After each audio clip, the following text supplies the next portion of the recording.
Hey guys, it's Tierlis here. I'm in True Shot Lodge, and I kind of wanted to give you guys a quick kind of different video showing what the end game in World of Warcraft Legion is going to look like in terms of actual PvP. So I'm just going to make this short, sweet, and kind of show you everything that you're going to be able to see as soon as you hit 110. I'm going to open up this map, and basically I'm just going to point everything out to you guys so you can see what is available to you. Now, this is the full map, and it functions very much like adventure mode in Diablo. If you remember how adventure mode in Diablo works, basically you go out and you complete 4 different quests, and at the very end, you're able to get a big bonus for doing that.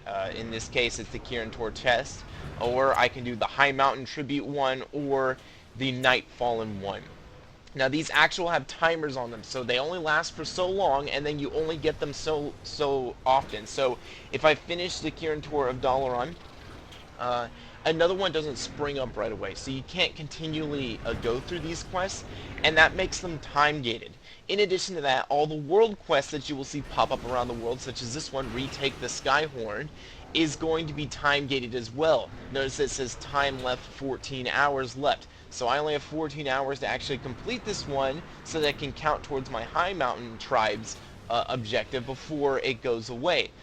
Over time, others will appear at the same time.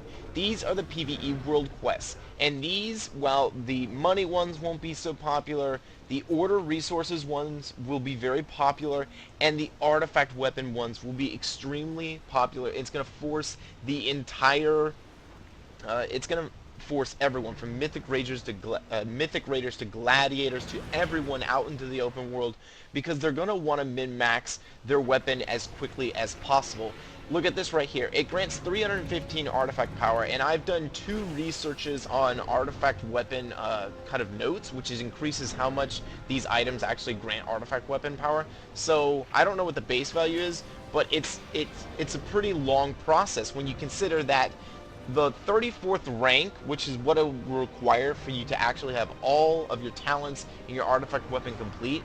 It'll take the 34th rank to get that. The 34th rank is 1.6 million artifact power, and I'm getting a measly 315. So you can bet that all of the top end players and everyone, if they really want to get their character geared up, they're going to be all over the continent going for every single one of these artifact weapon power quests, and then additions so that they can continue to empower their artifact weapon and their abilities. They're going to be looking for these order resources as well. It's going to force everyone out into the world. It's going to force them out into these PvE quests that you're kind of required to do. When I complete something like the High Mountain Tribes, as I click this right here, everything that is highlighted is basically a High Mountain Tribe quest. So if you look at this one at the top here, it's kind of highlighted. If I switch off of it, you can see it unhighlight. I'll switch back to High Mountain, and it shows you which ones are actually highlighted. People are going to want to complete these 4 objectives because this box actually provides either a ton of gold, or it will provide an actual gear piece, or it could provide other things like lots of artifact weapon power. I believe in one I got an artifact weapon power item that gave me about 1,200 artifact weapon power. Another one gave me about 1,300 gold. People are going to want to complete these, and it's going to force them into the open world. Now, 2 things that I have not shown you here on this list. First is this epic portrait here. This is a miniature raid boss, okay? And I've faced one of these where I've been able to solo it on my Beast Mastery Hunter, and at the same time I've faced one where we absolutely were pouring in. This was a PvE server. Both Horde and Alliance were pouring in, attacking this boss. Probably 15-20 people, and we were just getting slaughtered by the masses. It was so strong. So this is going to be something that you're going to have to take anywhere from 5 to up to 15 people out to actually pull off, or else you won't be able to do it.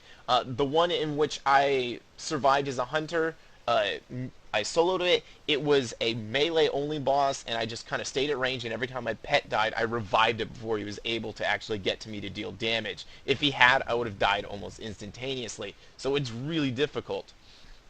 These kind of miniature raid bosses. On top of that, there are PvP objectives. For instance, this is the Warden Tower Assault Night Watcher's Perch. Kill Horde forces or players and Queensguard Captain Slain. You get the Soldier Splendor, which grants 375 artifact power.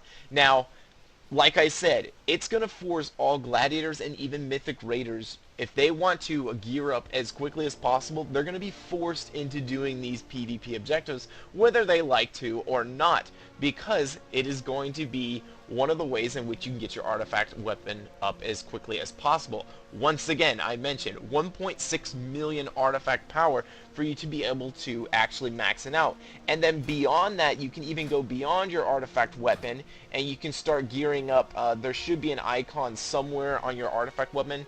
I don't see it on mine. It might not appear until you actually hit full artifact weapon on your character, but another option will show up, and you can continue to get more artifact weapon power, and it'll increase it by like 0.5% in damage. So even once you reach max level, it will continue. You'll continue to have to kind of pursue artifact weapon power in order to further the progress of your damage and make it even more powerful.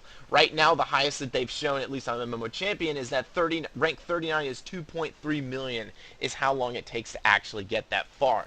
So this is what you can expect from the, with the exception of, your dungeons and your raiding and your PvP, this is what you can expect in the open world for PvP, is these kinds of PvP forces, PvP battles, world quest battles. There's going to be a lot of world PvP centering around all these locations. It's not shown here, but actually right here by Frosthoof Watch, there's actually an arena in which you go into and everyone will be flagged against all factions and even your own factions. So there is even a PvP quest like that.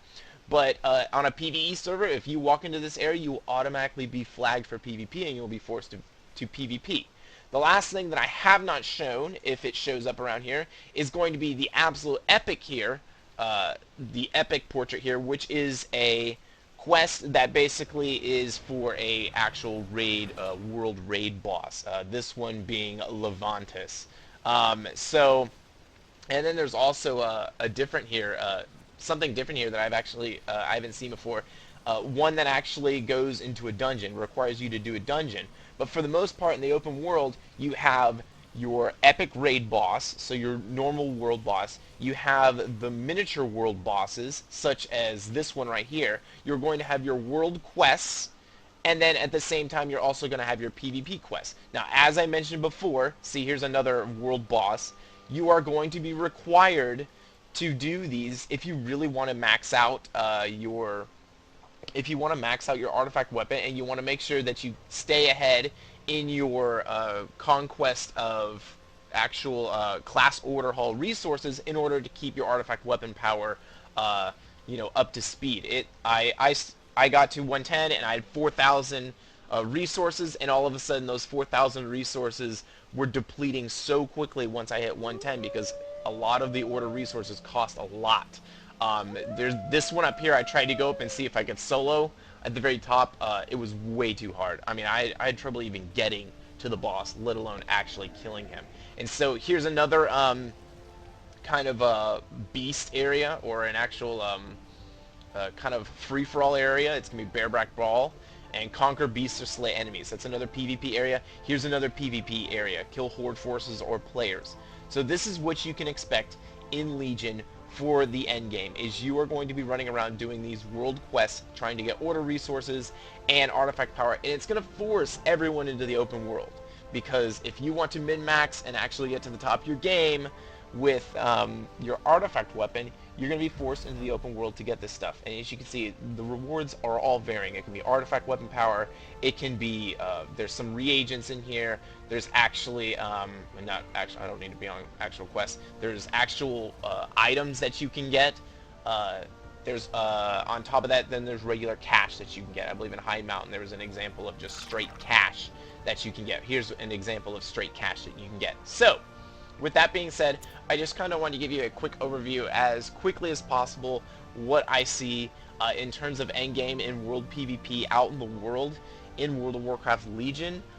It's pretty interesting. They really just took the Diablo style of kind of methodology of how you do the adventure mode in Diablo, and they basically just straight implemented it into World of Warcraft. You'll start seeing a lot of Diablo's ideas being implemented directly into World of Warcraft, which isn't a bad idea because Diablo's done a fantastic job ever since the last expansion. So look forward to a lot of world PvP in World of Warcraft Legion. Once again, these are time gated.